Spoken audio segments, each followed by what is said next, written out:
नमस्कार, आप सभी का स्वागत है। आप देख रहे हैं सर्वधर्म संगम टीवी चैनल का कार्यक्रम संत संगम और मैं हूं आपके साथ अंशिका।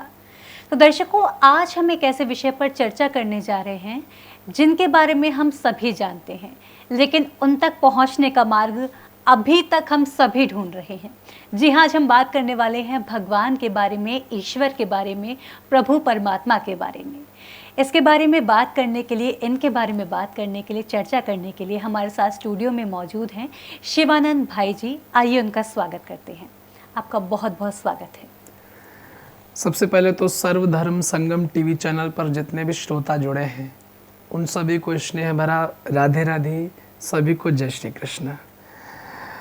शिवानंद भाई श्री के नाम से लोग हमें जानते हैं और मैं नैमिषारण्य का निवासी हूँ। आपने आज मुझे आमंत्रण दिया, इसके लिए आपके टीवी चैनल को बहुत बहुत धन्यवाद, बहुत बहुत साधुवाद। भाई श्री जी, आपसे इस चर्चा को अब हम आगे बढ़ाते हैं। भगवान के नाम पर हम बात करने जा रहे हैं। भगवान, ईश्वर, प्रभु, इनके बारे में सबसे पहले जानना चाहूँगी कि आजकल जो युवा हैं उनकी दृष्टि से अगर देखा जाए, उनके नज़रिए से अगर देखा जाए, तो उनका कहना रहता है कि भगवान को हम क्यों पूजें। खाना, हम जॉब कर रहे हैं, हम काम कर रहे हैं, पैसे कमा रहे हैं, खा रहे हैं। या फिर जो युवा काम नहीं कर रहे हैं, उनका कहना ये है कि हमारे माता पिता जो हैं वो काम कर रहे हैं, वो हमें खाना दे रहे हैं, तो हम भगवान के पास क्यों जाएं। भगवान का आखिर रोल ही क्या है हमारे जीवन में। तो इस पर थोड़ा सा प्रकाश आप डालें, बताएं कि भगवान का रोल क्या है। बहुत सुंदर प्रश्न है। आपको धन्यवाद दूंगा ऐसे प्रश्न के लिए, क्योंकि आपके इस प्रश्न से कई लोगों को उत्तर मिलेगा और कई लोगों का जीवन में लाभ प्राप्त होगा। बिल्कुल, आज का जो युवा है वो थोड़ा सा अलग सोचता है और रखनी भी चाहिए। मैं इसके लिए उनको बुरा नहीं मानूंगा, क्योंकि जब तक उनकी सोच को देखते हुए उनका उत्तर नहीं मिलेगा तब तक वो अपने धर्म और भगवान से क्यों जोड़ेंगे। भगवान का जीवन में रोल क्या है। भोजन हमारे माता पिता कम देते हैं, सब चीज़ें हमारे घर वाले देते हैं, हम भगवान से क्यों जुड़े। सबसे पहली बात तो भगवान किसे कहते हैं, इस शब्द को हम जाने। भा से होता है भूमि, गा से होता है गगन, वा से वायु, अ से अग्नि, एक अक्षर जोड़ा होता है, अ से अग्नि और ना से नीर। ठीक है, पंच तत्व जो हैं, शास्त्र और वैज्ञानिक भी कहते हैं कि 5 तत्वों से हमारा शरीर बना होता है। मिट्टी, जब हमारा शरीर जलता है तो मिट्टी मिट्टी में मिल जाती है, एक जल जल में मिल जाता है, वायु जो हमारे यहाँ श्वास है ये वायु है, यानी इन 5 चीज़ों से शरीर मिला है। तो शास्त्र कहते हैं कि पंच तत्व का स्वामी ईश्वर है, यानी इस शरीर को बनाने वाला ईश्वर है। युवा सोचेगा इस बात को क्यों माने। आपको मानना पड़ेगा क्योंकि आपने 2+2 4 भी माना है। क्योंकि 2+2 4 आपको किसने बताया, बोले हमारे टीचर ने। उसे किसे बताया, उनके गुरु ने। तो यानी एक परंपरा से किसी ने आपको बताया तो आपको मानना पड़ा। 2+2 4 होता है, 3+3 6 होता है। ऐसे आपको शास्त्र बात माननी पड़ेगी, क्योंकि शास्त्रों में हमारे तत्ववेताओं ने बात लिखी है। तो पंच तत्व का स्वामी है ईश्वर, और ईश्वर हमारा निर्माण करता है। ठीक है, वो हमें हमारे लिए सबसे पहला जोड़ने का कारण है कि वो निर्माण करता है, तो वो मेरा सेवक हुआ और मैं उसका, वो हमारा स्वामी हुआ और हम उसके सेवक हुए। ठीक है, एक सेवक का धर्म क्या होता है, अपने स्वामी से जुड़े रहना, स्वामी की भक्ति करना, ये सेवक का धर्म होता है। तो प्रथम कारण भगवान से जुड़ने का वो है कि उसने हमारा निर्माण किया है। दूसरा कारण, चलो आपको भोजन आपके माता पिता देते हैं, ये जो सनलाइट आपको मिल रही है, सूरज की रोशनी, ये कौन दे रहा है। ये चंद्रमा की शीतलता मिल रही है, ये कौन दे रहा है। ये प्राकृतिक हवाएं मिल रही हैं, ऑक्सीजन O2 की मात्रा जो आप ले रहे हैं, ये कौन दे रहा है। ये जो जल आप प्राप्त कर रहे हैं, ये कौन दे रहा है। जो आपको आपकी माचिस में अग्नि आ रही है, ये कौन दे रहा है। ये प्रकृति को बनाने वाले भगवान दे रहे हैं। और दुनिया कहती है, आपको कोई भी कोई चीज देता है तो आप उसको थैंक्स बोलते हैं और उसका टैक्स भी देते हैं। आपको अगर एक टॉफी दी तो आपको 1 रुपए पे करना पड़ता है। ऐसे ही वायुदेव को आपको टैक्स देना पड़ेगा, आपको जलदेव को टैक्स देना पड़ेगा। वो टैक्स देने के लिए आपको कुछ करना नहीं है, आपको भगवान को थैंक यू बोलना पड़ेगा, भगवान से कनेक्ट होना पड़ेगा, भगवान से जुड़ना पड़ेगा। तो दूसरा भगवान से जुड़ने का रीजन ये है कि उसकी प्रकृति का हम आनंद ले रहे हैं, तो भैया उसकी जय जयकार तो करनी पड़ेगी। तीसरा रीजन भगवान से जुड़ने का है, तीसरा रीजन भगवान से जुड़ने का ये है कि बिना ईश्वर से जुड़े हम अपने आप को पहचान नहीं पाते हैं, क्योंकि हम उसके अंश हैं, हम उससे जुड़े हुए हैं। हम हमारे अंशाशीष को जब तक उससे जुड़ेंगे नहीं, हम कैसे पहचानेंगे हमें क्या करना चाहिए कि क्या नहीं करना चाहिए। हम क्या जीवन में, हमारे जीवन का यहाँ पृथ्वी पर आने का उद्देश्य क्या है? केवल भोजन करना, केवल विष्टा करना, केवल कमाना, ये उद्देश्य नहीं है। ये उद्देश्य जानवरों का भी यही उद्देश्य है। अगर हम आए हैं, मानव कहलाते हैं, तो किसी विशेष कारण की वजह से कहलाते हैं। हमारे अंदर अगर पंच तत्व से मिला है तो किसी विशेष उद्देश्य से। वो उद्देश्य है हमको प्रभु की प्राप्ति करना। वो मेरा आराध्य है, वो मेरा ईश्वर है। हम उससे नहीं जुड़ पाए तो हमने जीवन में क्या किया? भगवान की भक्ति करके भगवान से जुड़े इसलिए ताकि हमारे जीवन में हम चीज़ों को सही रूप से कर पाएं, क्योंकि वो हमें बड़े बड़े मैसेज देते हैं, वो हमें बड़े बड़े संदेश देते हैं। आप रामायण, गीता, धर्म। आप तीसरा कारण ये भी मान सकते हैं अंशिका जी, हम किनको नमन करते हैं? जो हमसे गुणों में आगे हैं, ठीक है ना भाई। हम किसके आगे झुकेंगे? जो हमसे आगे हैं। अगर कोई पीएचडी का व्यक्ति बैठा तो उसके आगे मास्टर डिग्री वाला थोड़ा नतमस्तक होकर रहता है कि भाई ये हमसे आगे हैं। तो भगवान हमसे हर चीज में बड़ा है। धैर्य की बात की जाए तो उससे बड़ा धैर्यवान कोई नहीं है, जिसका जन्म ही जेल के अंदर हो रहा हो। आप पेशेंस लेवल देखिए उसका। जो संघर्ष की बात आज मानव करते हैं कि हम इतना संघर्ष कर रहे हैं, आपने कभी देखा ही नहीं संघर्ष। आपके भगवान का संघर्ष उठा के देखिए। जिस कृष्ण का, जिसको हम इतना बड़ा ईश्वर मानते हैं, उसका जन्म जेलों में हो रहा है, और जन्म लेते ही जिसकी मां छूट जाए। पेशेंस लेवल जरा ध्यान दीजिए। जन्म लेते ही जिसकी मां छूट जाए, और मां ही नहीं दूसरे माँ बाप मिले, और 6 दिन में उसके मर्डर की प्लानिंग। मैं आधुनिक शब्दों में व्याख्या बता रहा हूं इसलिए ताकि आपको समझ सके। थोड़ा सा अलग मेरा उत्तर रहता है, आप सब सुनते रहते हैं हमें सर्वधर्म संगम टीवी चैनल के माध्यम से, तो आज भी आपको कुछ नया मिलेगा।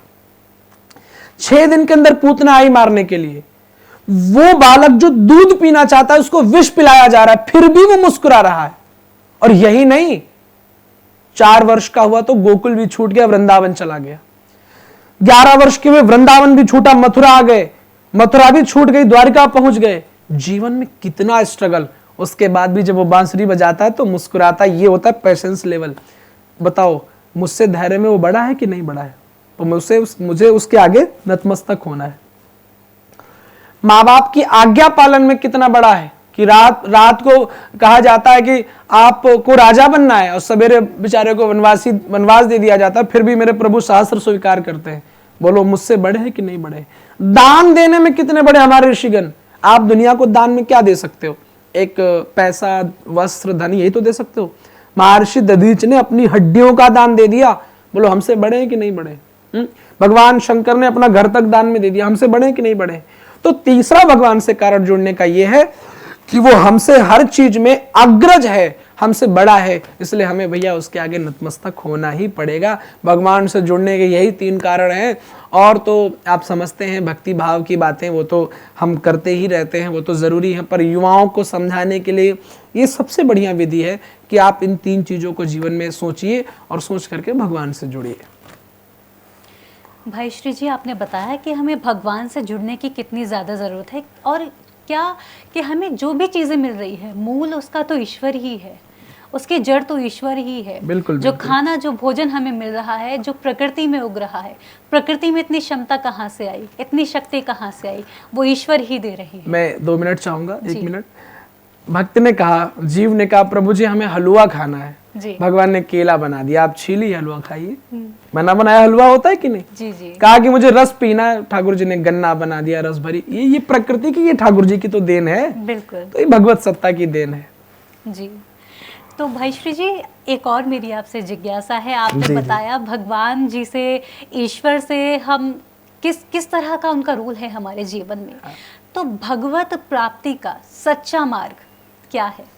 भगवत प्राप्ति का सच्चा मार्ग केवल सेवा है, केवल भजन है, और कुछ नहीं है। आप भगवत प्राप्ति का मार्ग अगर धूप बत्ती में लेके बैठे हैं, अगर नहाने के लिए लेके बैठे, गंगा जल से नहाए तो मछलियां हजारों वर्ष से गंगा जी में रह रही हैं, आज तक भगवान नहीं मिले। वो कछुए हजारों वर्ष से रह रहे हैं, भगवान नहीं मिले। भगवत प्राप्ति का सरल मार्ग अगर कुछ है, भजन शब्द आपने देखा होगा, भजन शब्द भज धातु से बना है। भजन शब्द का मतलब भज सेवायाम, जीवन में सेवा अपना लीजिए, बस। इससे बड़ा भगवत प्राप्ति का कोई मार्ग नहीं है। आप जीवन में सेवा अपनाएं, आप सच्चाई के मार्ग पर चलें, ईमानदारी के मार्ग पे चलें, बस प्रभु की यही भक्ति है, सबसे बड़ा मार्ग यही है। जी, तो अब जैसा आपने बताया कि हमें भजन करना चाहिए, हमें सेवा करनी है, भजन करना है, तो इसका भी कोई सही तरीका होता होगा, या फिर बस बैठकर हम भगवान को गुनगुना रहे हैं तो वही काफ़ी है? किस तरह से कैसे भजन करें कि हमें प्रभु मिल जाएं? देखिए, प्रभु की प्रसन्नता, भगवत की प्रसन्नता और भजन का सही मार्ग इतना है कि जो भगवान के गुण हैं, भगवान कब प्रसन्न होगा? मैं, जैसे आप मेरे से बात कर रही हैं, तो मुझे कब प्रसन्नता होगी कि जो चीज मुझे पसंद है वो आप करें, मैं प्रसन्न हो जाऊंगा, ठीक है ना? तो ऐसे ही भगवान तब प्रसन्न होते हैं, भगवान तब मिलते हैं जब भजन में भगवान के गुण आ जाते हैं। राम जी को कैसे प्रसन्न करना है? आप मर्यादित हो जाइए, माता पिता के वचन मानिए, पत्नी के साथ जीवन कैसा होना चाहिए भगवान राम से सीखिए। राम जी को क्या पता नहीं था कि ये सोने का मृग नहीं है? राम जी को पता था यह मायावी मृग है, फिर क्यों राम जी उसके पीछे गए? राम जी सोचते हैं अगर आज मैं नहीं गया तो मेरी सीता ने अब तक पहली बार कुछ मांगा है, फर्स्ट टाइम कुछ मांगा है मुझसे। अगर मैं नहीं गया तो ऐसे तो मैं जाऊंगा तो मुझे पता है सीता हरण होगा, लेकिन दैहिक दूरी होगी, शरीर दूर हो जाएगा। लेकिन आज मैं नहीं गया तो सीता के अंदर ये ठेस बैठ जाएगी कि मैंने पहली बार कुछ मांगा और मुझे राम जी ने नहीं दिया, तो मानसिक दूरी हो जाएगी। और सच बताऊं, दैहिक दूरी चल जाती पर मानसिक दूरी नहीं चलती। क्यों? दीवार में अगर दरार पड़ जाए तो दीवार गिर जाती है, और दिल में दरार पड़ जाए तो दीवार खड़ी हो जाती है। तो जो राम जी के गुण हैं उनको जीवन में अपनाओ तो राम जी की भक्ति हो गई। कृष्ण के गुण जीवन में अपनाइए। कृष्ण ने क्या किया? उनका पेशेंस लेवल लीजिए। धर्म और अधर्म के प्रति उन्होंने क्या अभिनय किया है कि अधर्म की हाथ परास्त कराया, अधर्म को धर्म की जीत दिलाई। ऐसे आप धर्म के लिए एक निष्ठ हो, एक कृष्ण से सीखिए। आज भगवान शंकर, सावन का महीना चल रहा है इस समय, भगवान शिव को केवल गांजा तक सीमित कर दिया लोगों ने। भगवान शंकर को केवल अब हमारे धर्म की, मुझे क्षमा करना ऐसे शब्द बोलने पड़ रहे हैं, वो जगत का नियंता बनाने वाला वो 10-10 रुपए के लिए झांकियों में नाच रहा है। ये अच्छी बात है क्या?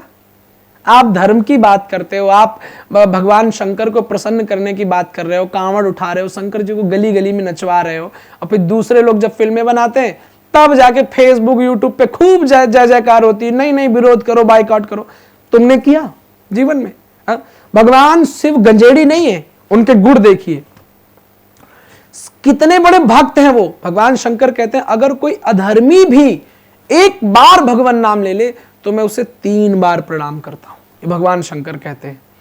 शंकर जी एक बार पार्वती जी के साथ जा रहे थे तो एक बरगद का पेड़ आया, भगवान शंकर ने वहां पर प्रणाम किया, पार्वती जी कुछ नहीं बोली। दोबारा आगे गए, फिर एक बरगद का पेड़ आया, भगवान शंकर ने को फिर प्रणाम किया। तो मैया पार्वती ने कहा कि प्रभु वहां भी आपने प्रणाम किया, यहां भी प्रणाम किया, जबकि कोई मंदिर नहीं, कोई घंटी नहीं बंधी, केवल पेड़, इसको क्यों? तो शिव जी कहते हैं जहां मैंने पहली बार प्रणाम किया था वहां आज के 10,000 वर्ष पहले एक संत तपस्या करने आए थे, और जहां मैं आज प्रणाम कर रहा हूं यहां आज के 10,000 वर्ष बाद एक साधु का जन्म होगा। यानी वो भक्त के साथ साथ में साधु सेवक कितने बड़े हैं कि वो उन चीजों को प्रणाम कर रहे हैं। ये शंकर का गुण आपको नहीं दिखाई दिया? भगवान शिव का तपस्या में जीवन कैसे होना चाहिए, एक धर्मात्मा का जीवन कैसा हो, ये शंकर जी से सीखो। भगवान शिव जिनकी पत्नी राम जी की परीक्षा लेके आई, पत्नी का त्याग कर दिया, जानते हैं कि अब पत्नी से मिलना नहीं है, और पत्नी का रोल जीवन में बहुत होता है, मानना भी पड़ेगा। उसके बाद भी वो समाधि में है, भजन में है। पत्नी अंततोगत्वा जल गई, उसके बाद भी वो अक्रोधी है, उसके बाद भी वो शांत है। जीवन की ऐसी सिचुएशन जहां पर आपके साथ अगर ये घटे तो आप विचलित हो जाएंगे, आप पागल हो जाएंगे, क्या करें क्या ना करें। उस स्थिति में वो शांत है। शांति की कैसी प्राप्ति करें, ये शंकर जी से सीखो। एक लिसनर कैसा, एक समर्पित भाव कैसा हो, शंकर जी से सीखो। खुद इतने बड़े मर्मज्ञ हैं, रामकथा सबसे पहले लिखी, रचि महेश निज मानस रखा, और उसके बाद भी एक कौवे से बैठकर काग बसुंडी से कथा सुनते हैं। एक लिसनर कैसा हो, एक झुका हुआ व्यक्ति कैसा हो, एक समर्पित भाव कैसा हो, शिव जी से ये सीखो ना। शंकर जी को प्रसन्न करना तो ये काम करो जीवन में, समर्पण, झुकाव, त्याग, तपस्या, धैर्य, पेशेंस, धर्म, ये आप शिव जी से सीखिए। केवल उनकी भांग ले ली और अपने स्वार्थ की सिद्धि के लिए तमाम प्रकार के नशे करने लग गए और बोलते हम तो शंकर जी के भक्त हैं। अरे क्या मूर्खता वाला भाव है। दानी कैसा हो शंकर जी से सीखो। मैया पार्वती ने कहा एक बार कि आप तो कुछ करते ही नहीं हो, थोड़ा सा हमारा भी घर बन जाए। तो शिव जी ने कहा नहीं अपने तो घर का नसीब नहीं, अपना भाग्य नहीं है। पार्वती जी ने कहा नहीं हम तो चाहते हैं कि आप बनाओ। भगवान ने निर्माण किया लंका का, पूजन पे बुलाया विष्णुवा को, दक्षिणा की बात आई, विष्णुवा ने लंका ही मांग ली, भोले बाबा ने सहस्त्र दे दी। यानी दानी कैसा हो ये भी शिव जी से सीखी। आपके जीवन का हिस्सा जो बिल्कुल समझ लीजिए आपका अपना हो, उसमें से भी अगर दान करने की आवश्यकता पड़े तो आप दान करो, शंकर जी प्रसन्न हो जाएंगे। केवल एक लोटा जल चढ़ाओ, पड़ोसी की चुगली करो, पड़ोसी को गाली दो और दिन भर घूस खो। आजकल आदमी कहता है महाराज हम प्याज लहसुन नहीं खाते। अब बढ़िया बात है, घूसखोरी खूब करता है। बोलो प्याज लहसुन छोड़ना उसको फायदा करेगा? घूसखोरी करो, चोरी करो, पाप की कमाई करो, प्याज लहसुन न खाओ। उससे बढ़िया है तो प्याज लहसुन खा तो भगवान भजन का सच्चा मार्ग यही है कि भगवान के गुणों को जीवन में अपनाओ। जो भगवान ने किया वो अगर आपके जीवन में आ गया, जो भगवान ने कहा, कृष्ण जी ने गीता कही है, आप उसको जीवन में अपनाइए। तो भाई श्री जी, अब मैं आपसे जो मेरी अगली जिज्ञासा है वो ये है कि कृष्ण को, भगवान को, श्री राम को हम जब भी समझते हैं और इनको पाने की जब हम कोशिश करते हैं तो सबसे पहले आता है कि भक्ति करो। तो भक्ति किस तरह से करनी है? भक्ति, ये भी प्रश्न बहुत अच्छा है, हाउ टू डू डिवोशन, है ना, भक्ति कैसे करें। और मैंने कई इंटरव्यू में ये उसका उत्तर दिया है। देखो भक्ति करना बहुत कठिन नहीं होता है, जैसा हम मान के चलते हैं कि नहीं एक प्रोसेस होगा। आदमी डर के मारे भक्ति करता है। किसी पंडित जी ने बता दिया भजन करो, ये करो, नहीं तो ऐसा हो जाएगा। आजकल डर बैठ गया। आरती कोई व्यक्ति कर रहा है, धोखे से आरती छूट जाए, अरे अब तो भगवान नाराज हो गया। अरे भगवान नाराज हो जाएगा तुम दुनिया में रह पाओगे? रोज हनुमान चालीसा का पाठ करता है मान लो कोई व्यक्ति, और एक दिन न करे और वो गाड़ी से जा रहा हो, गाड़ी पंचर हो जाए, तो उसके मन में भाव आएगा अरे आज हनुमान चालीसा नहीं पड़ी इसलिए गाड़ी पंचर हो गई। क्या हनुमान जी इतने फ्री बैठे हैं कि तुम्हारी गाड़ी पंचर करने आएंगे? भक्ति का डर बैठा है। भक्ति करने के लिए कोई बड़ा प्रोसेस नहीं है। आज के समय में क्या प्रोसेस है मैं वो बताता हूं। जैसे आपके फैमिली में 4 लोग हैं, आप 5वां भगवान को मान लो, बस हो गई भक्ति। आप जो काम 4 के लिए करते हो, आप 4 के लिए भोजन पवाते हो, ठाकुर जी को भी भोग लगाओ। आप 4 के लिए स्नान करवाते हो, ठाकुर जी को भी करो। आप 4 को समय ऑफिस में होते हैं, दफ्तर में होते हैं, आप 4 के लिए याद 4 की आती है, आप भगवान की याद करो। आप यात्रा में जाते हैं, कहीं भी जाते हैं 4 के साथ, आप ठाकुर जी की कोई यात्रा कर लो, भगवत दर्शन की कोई यात्रा कर लो। जो काम आप दैनिक फैमिली में करते हैं, बेसिकली क्या होता है, हम क्या करते हैं भगवान भक्ति में, वो अलमारी में ठाकुर जी रख दिए, भगवान रख दिए, 2 धूप बत्ती सवेरे, 2 धूप बत्ती शाम को, चीनी वाली वो चीटी वाली वो चीनी, एक डिब्बे में मिश्री कटी पैक है, और वो कटी वाली पंचमेवा जो गुनी आती है, खुद खाएगा तो एनिक का घी, भगवान के लिए वही पूजा वाला घी जो 150 रुपए किलो आता है। खुद खाएगी बढ़िया सुपारी, भगवान के लिए वो कटी गुनी सुपारी। कि ऐसे भक्ति होती है। ऐसे लाख माला कर लो कुछ नहीं होगा। अपने जैसा बर्ताव भगवान के साथ करो, बढ़िया बढ़िया। जैसे आप जीवन में टीका आप देख करके लगाते हो, ठाकुर जी को भी देख करके लगाओ। आप सुंदर श्रृंगार करते, भगवान को भी काजल लगाओ, श्रृंगार करो। आप अपने लिए कैसा बिहेव सोचते हैं, बस ऐसी कनेक्टिविटी ठाकुर जी से हो जाए। और सबसे बड़ी बात, एक कोई रिश्ता बना लो भगवान से। जीवन में बिना रिश्ता के भगवान मिलते तो है, लेकिन बड़ी कठिनता से। और जब कोई रिश्ता हो जाता, मान लो हमने पुत्र बनाया, क्योंकि दुनिया का सबसे बड़ा रिश्ता पुत्र का ही, पिता का ही होता है। क्योंकि पिता अगर बीमार है तो एक पुत्र क्या चाहेगा कि या तो ये बच जाए, नहीं तो जल्दी भगवान इनकी मुक्ति हो। ऐसा मेरे साथ मैंने देखा, कई लोग ऐसा कहते हैं मुझसे। लेकिन एक पुत्र यदि बीमार है, कितना भी बीमार हो, पिता हर बार यही प्रार्थना करेगा, ठाकुर जी मेरा बेटा ठीक हो जाए। बस अगर आपने भगवान को पुत्र बना लिया तो वैसा ही भाव जोड़ो कि भोग लगा रहा हूं, कोई गर्म तो नहीं है, जल तो नहीं जाएंगे ठाकुर जी, कुछ खिला रहा हूं, कोई खट्टा पीटा, ठाकुर जी का गला तो नहीं खराब हो जाएगा, भगवान का कुछ ये तो नहीं। उससे बात करने की कोशिश करो, उल जुलूल कुछ भी बोलो। आप कभी कभी बैठ जाओ, क्योंकि हम क्या सुना के चले आते हैं, ये चौपाई, ये स्त्रोत, अरे सुन, कभी उसकी भी तो सुनो। भगवान आप मेरे घर में हो, खुश तो हो, बढ़िया तो हो, ठीक हो, सब बढ़िया, कभी बात करो उससे। वही पंक्ति हम गाते हैं, निस्दिन बरसत नयन हमारे, सूरदास जी की। वही पंक्ति सूरदास जी ने गाई, पर सूरदास को भगवान मिले, हमें नहीं मिले। क्यों? क्योंकि हम केवल गुनगुनाते हैं, हमारे नैन बरसे नहीं कभी। हम कहते हैं निस्दिन बरसत नैन हमारे, हमारे नैन कहां बरसे, हम तो केवल गुनगुनाए। एक करोड़पति भी आदमी कहता है कि प्रभु जी नहीं विद्या, नहीं बाहुबल, नहीं खर्चन को दाम, खर्चने के लिए पैसा नहीं है, जबकि 50 लाख अकाउंट में भरा है। स्तुति ऐसी करो जो भाव से कनेक्ट हो, भगवान मिल जाएंगे।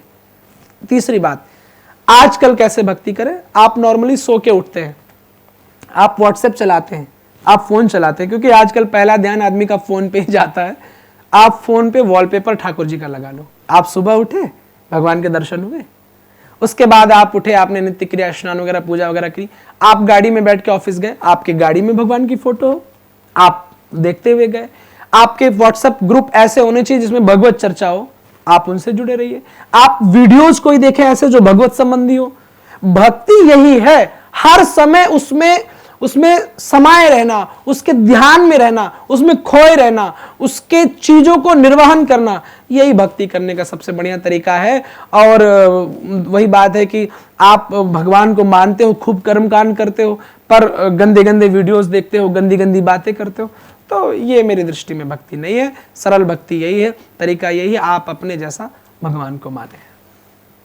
भाई श्री जी, इतना सरल शब्दों में आपने समझा दिया कि भक्ति कैसे करनी है। जैसे हम अपने लिए जो भाव रखते हैं, स्वयं वैसा ही भाव, सेम वैसा ही भाव हमें प्रभु के प्रति भी रखना है। जैसा खुद खाना चाहते हैं अच्छा, वैसे ही भाव उनके प्रति रखें। जैसा खुद अच्छा पहनना चाहते हैं, अच्छे दिखना चाहते हैं, जब वो भाव आ जाएगा कि मेरे प्रभु भाई मेरे से भी अच्छे दिखने चाहिए, या और मैं क्षमा चाहूंगा जी, मैं हमेशा एक बात अपनी कथाओं में बोलता हूं, भगवान दिमाग का विषय नहीं है, क्योंकि ज्यादातर भक्त दिमाग लगाते हैं। वो बड़े बड़े शास्त्र पढ़ के आ गए, अरे ऐसे करें भक्ति, वैसे करें। भगवान दिमाग का विषय नहीं, भगवान दिल का विषय है। और जहां दिमाग लगता है वहां दिल लगी नहीं होती, और जहां दिल लगी होती वहां दिमाग काम करना बंद कर देता है। कर्मा बाई खिचड़ी बना रही तो जूठी जो दातौन होती है ना, जिसे आप ब्रश बोलते हो, वो ब्रश लेती है और खिचड़ी में ऐसे चला देती है, और जगन्नाथ जी आते हैं, भोग लगाते हैं। बोलो ज्ञान समाप्त होता है कि नहीं होता? यहाँ पे भक्ति बस यही विषय है, बहुत अलग चीज है। ये जो मीडिएटर आपको बहला रहे हैं, धर्म के कुछ ठेकेदार, नहीं नहीं ये नहीं, अरे मत पड़ो इन चक्करों में। भगवान और मेरे बीच में कोई मीडिएटर क्यों, कोई दलाल क्यों? मेरा उसका अपना रिश्ता होना चाहिए, मेरा उसका अपना प्यार होना चाहिए, मेरा वो मेरा समर्पण ही भक्ति है। हाँ, मैं कभी कभी कहता हूं, अपना कुछ देना अर्पण है, अपना कुछ देना अर्पण है। कोई आपने वस्तु गिफ्ट या कुछ दे दी, अपना देना अर्पण है, अपनों को देना तर्पण है, जो अपने पूर्वज होते हैं। और अपने आप को देना ये समर्पण है, और यही समर्पण ही भक्ति है। यही निश्चल मन से भगवत भजन करना, यही भक्ति है, निर्विकार होकर के। मन में कोई छल नहीं, दिखावा नहीं कि हमारी पड़ोसन चाची आई तो हमने आस्था या संस्कार या धार्मिक चैनल या सर्वधर्म संगम ये लगा के बैठ गए, महाराज जी को सुन ले, और जहां चली गई फिर भाभी जी घर पे हैं देखने लग गए। नहीं नहीं नहीं, किसी को देखने दिखावे की आडंबर का विषय नहीं है। भजन में जो छिपा है वो भक्त है, और भजन में जो छपा है वो भक्त नहीं है। भजन छिपने का विषय है, छपने का विषय नहीं। तो भाई श्री जी, जैसा कि आपने बताया कि जो भक्ति का विषय है वो हमारे मन का विषय है, दूसरों को दिखाने के लिए नहीं, हमें स्वयं के लिए करना है, क्योंकि हम स्वयं अंदर से जानते हैं कि हम क्या हैं क्या नहीं। तो उसके साथ ही आपने बीच में एक जिक्र किया था कि एक मीडिएटर होते हैं जो बीच में जो दावा करते हैं आप हमारे पास आइए, हम आपको भगवान से जोड़ेंगे, या हम सही राह आपको दिखाएंगे भगवान तक पहुंचने की। तो आपसे वो जानना चाहूँगी, और अपने आप को वो लोग संत भी कहते हैं, तो सच्चे संत कौन होते हैं? सच्चे संत के लक्षण क्या होते हैं? कैसे पता करें? बहुत अच्छा प्रश्न है, क्योंकि आजकल तो बड़ी कालाबाजारी चल रही है। आजकल तो सब कहते हैं ये करो, ये करवा देंगे, वो करवा देंगे। सच्चा साधु कभी तुम्हें पैसा बढ़ाने की बात नहीं बताएगा। सच्चा साधु वो है जो केवल भगवत चर्चा करे, उसके जीवन का उद्देश्य केवल भगवत भक्ति है। साधु कौन? जो साधना को बताए, ना कि साधनों को। साधन और साधना दोनों में अंतर है। जो साधनों को बताए वो साधु है, जो संयम से रहे वो साधु है, जो सारग्राही हो वो साधु है। आपके अंदर 1000 गुण हैं, अवगुण हैं, पर वो आपके गुणों को खोज ले, किसमें ये गुण कैपेबल है। हनुमान जी महाराज को हम क्या कहते हैं? संत कहते हैं, रामायण में भी आया, बिनु हरि कृपा मिले ही नहीं संता विभीषण जी कहते हैं। वो संत क्यों है? क्योंकि उन्होंने अपने जीवन में बहुत कुछ किया। जब सुंदरकांड में हनुमान जी महाराज ने उड़ान भरी, संत कैसे बना जाता है इसके नियम है। संत कौन है? जब उड़ान भरी तो सबसे पहले मैनाक पर्वत आया। मैनाक एक सोने का पहाड़ था जो आया और हनुमान जी महाराज को बोला विश्राम करो। तो ये मैनाक संत के जीवन में भी आता है। मैनाक माने सोने का पर्वत, माने धन संपत्ति। संत, जब आप संत परंपरा में आएंगे तो बड़े बड़े हाई कोर्ट के जज, बड़े बड़े वकील, बड़े बड़े पैसे वाले, ये बड़े बड़े लोग आपके पास आएंगे, महाराज हमारी ऑडी ले लो, महाराज ये कर लो, महाराज वो कर लो। संत को इनके चक्कर में नहीं पड़ना है।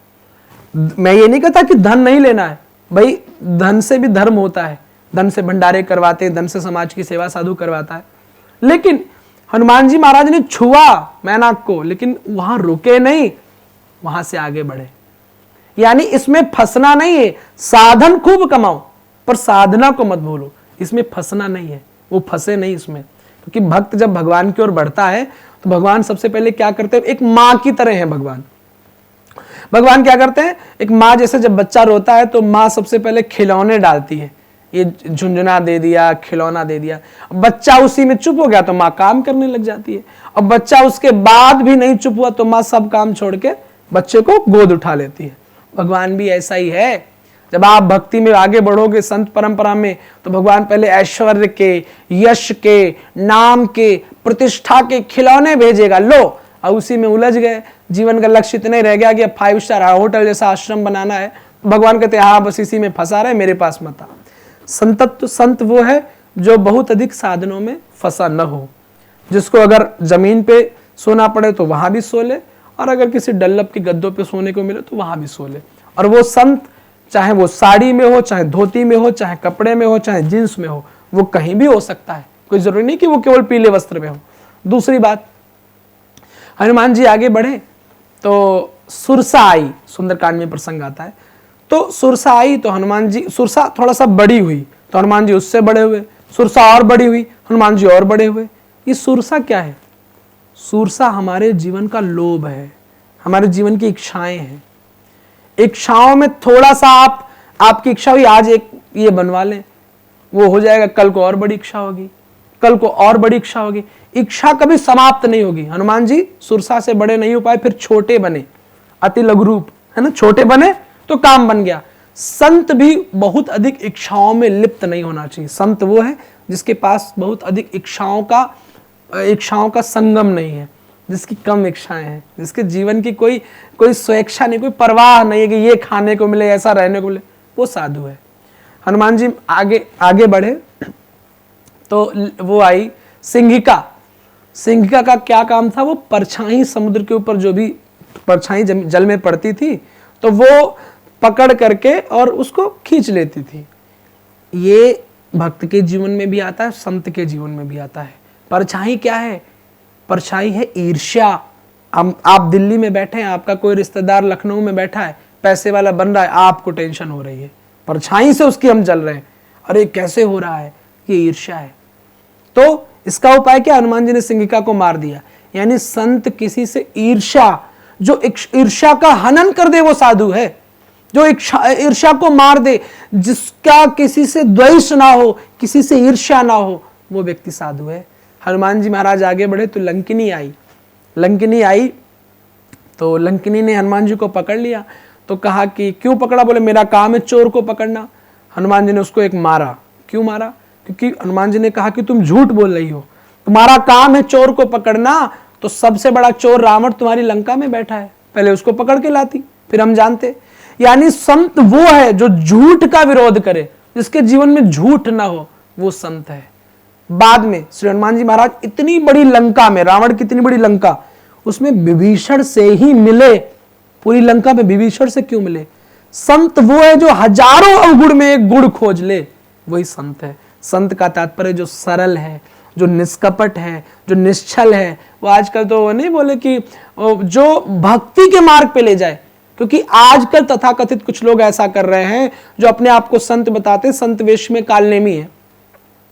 भगवान से जोड़ने का दावा कर रहे हैं, बोले पीली सरसों इस दिशा में उत्तर दिशा में चढ़ाओ, ये काम हो जाएगा, ऐसे भगवान मिलेंगे। क्या पीली सरसों से एक भगवान मिल जाएंगे? ये क्यों फंस रहे हो? अपनी भक्ति को कायर क्यों बना रहे हो? ये टोटकों के चक्कर में न पड़ो माय डियर, भक्ति करो। जीवन में आपकी कोई भी ऐसी चीज नहीं जो भजन से प्राप्त की ना जा सकती हो। आप देखिए हर चीज भजन से मिलेगी। इन चक्करों में मत पड़ो, इन चीजों में मत उलझो, इन कालनेमी के चक्कर में मत पड़ो। सच्चे संत की पहचान करो, और सच्चे संत की यही पहचान है, वो चाहे पैंट में हो चाहे किसी ड्रेस में हो। सच्चा संत कौन है? जो सरल है, जो किसी से ईर्ष्या करना नहीं जानता है, जो भक्ति के राह बताता है, जो भक्ति का मार्ग बताता है, जो भगवान से जोड़ने वाला है, जो भजन से जोड़ने वाला है, जो दूसरे का दुख अपना दुख समझे, जो दूसरे का दर्द अपना दर्द समझे, वही समाज में साधु है। मेरी दृष्टि में वही संत है। भाई श्री जी, आपका मैं सबसे पहले तो धन्यवाद करना चाहूँगी कि आपने ईश्वर के बारे में हमें बताया, हमें ये बताया कि संतों का हम कैसे चयन करें कि कौन संत असल में संत हैं और असल में संत नहीं हैं, जो दिखावा कर रहे हैं। क्योंकि अगर हम एक ऐसे संत के पास जाएंगे तो निश्चित ही हम अपनी राह भटक जाएंगे, जो रियल में नहीं होंगे।